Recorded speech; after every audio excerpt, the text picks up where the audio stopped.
Do you want to know everything on how to successfully plant bareroot trees? Well, you'll come to the right place. Now, bareroot trees are the most economical and also offer the best success rate. This is because you plant these trees while they're dormant and they adapt to your soil.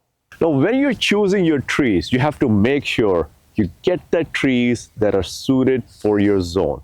I'm in zone 9. So I grow trees and plants that grow well in this zone. Now, certain fruit trees require certain chill hours. So some trees require 800 to 1200 hours of chill time during the winter for them to bud and set fruit in spring. So do your research really well on the varieties that are suitable for your zone. Now, the very first thing you want to do when planting your bareroot trees is dig your hole. Now I have my hole here and I always dig my hole twice as big as the size of the roots. Do not dig the hole too deep. This will cause a tree to settle down and you don't want the grafting union to go below the soil level. Before you plant your bareroot tree, soak the tree in water for 4 to 6 hours. This will hydrate the tree. Now what I have here is a Korean giant pear tree and I'm planting 10 of them here and I got this from the ISON Nursery. Now I love to support family-owned agriculture businesses and ISON is one of them. ISON has been in business for 92 years and I've been ordering from them year after year and they sell fruit trees, berry plants and a variety of other plants as well. So if you're looking to get some berry plants, fruit trees or any other plant that you can think of, first, check out ISON, support a family-owned agriculture business, and also get a really good deal on your plants as well. To place your order, check out isons.com and I'll also leave a link to their website in the description of this video. Now let's plant that tree. When you're ready, lower the tree into the hole and backfill.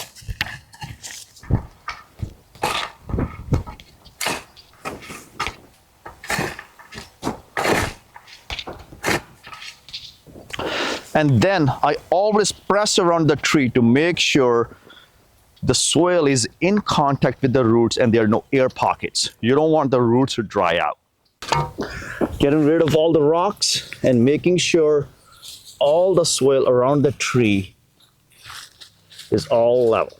Now I kept the area around my tree pretty flat because I have loamy soil. If you have sandy soil, you actually want to create a little trough or little trenches around your tree because in sandy soil, the water goes through the soil very quickly. So you want the water to stagnate there so the tree does not dry out. Now in clay soil, you actually want to create a mound around your tree so that the water drains away from the tree because clay soil retains a lot of moisture and you don't want your trees to get waterlogged. Now this is the grafting union I was talking about. This is a rootstock and this is the fruit branch that has been grafted on top of this rootstock.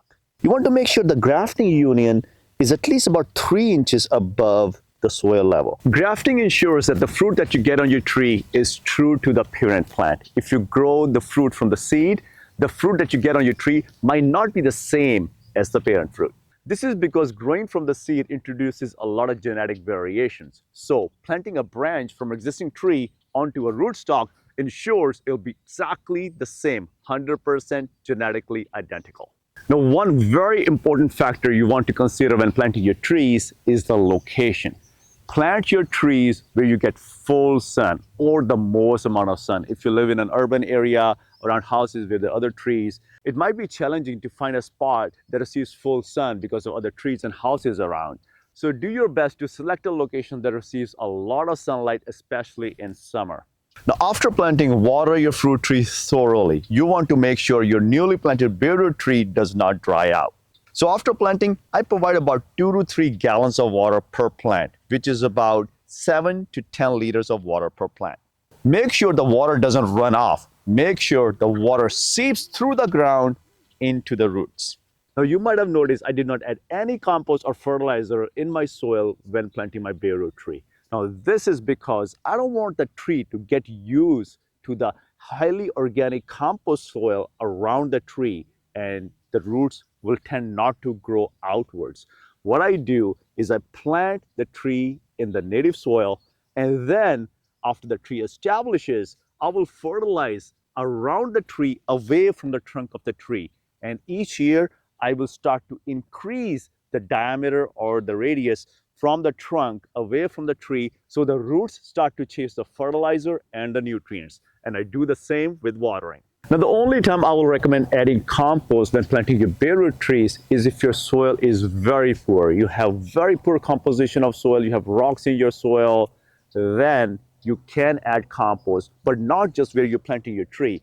You have to dig around about 6 to 8 feet, which is about 2 meters of diameter of area, and add your compost in that entire area, and then plant the tree right in the middle of that area. That way the soil composition will be even and uniform for the tree roots to grow. Not adding compost is not true when planting your bareroot berry plants, because berries love the organic matter and their root system does not grow too far away from the plant. So you do want to add compost when planting your bareroot berry plants. However, still don't add any fertilizer when planting your bareroot berry plants. You always want to introduce the fertilizer about 2 to 3 months after the plant establishes. Now, after planting, add your irrigation lines, such as your drip lines around your tree as well. Now, I have 2 of my half-inch drip lines with half a gallon per emitter every 24 inches going on each side of this tree.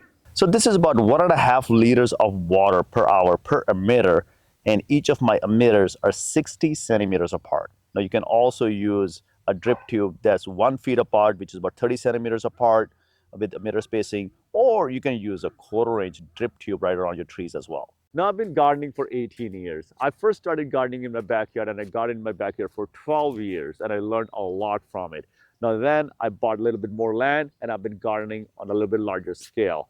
Now, I've learned a lot throughout the years, and I've been creating guides on everything I learned, and I've been publishing those guides on my website. Now, I have a complete guide on how to start seeds and seedlings, and I also have a complete guide on how to grow potatoes as well. Now, if you'd like to check out some of these guides or purchase them, you can visit daisycreekfarms.com. Now, after planting, don't forget to mulch. Now, I have some wood shaving mulch that I'm using around my trees. If you're using some wood chips that you get from an arborist, you need to check out this video on the truth about using wood chips in your garden and the mistakes to avoid while using these wood chips, because these wood chips can harbor some pests that can hurt your trees as well. Now, mulching around your trees has many benefits. It retains the moisture in the soil, it suppresses the weeds from growing, and it also protects the topsoil.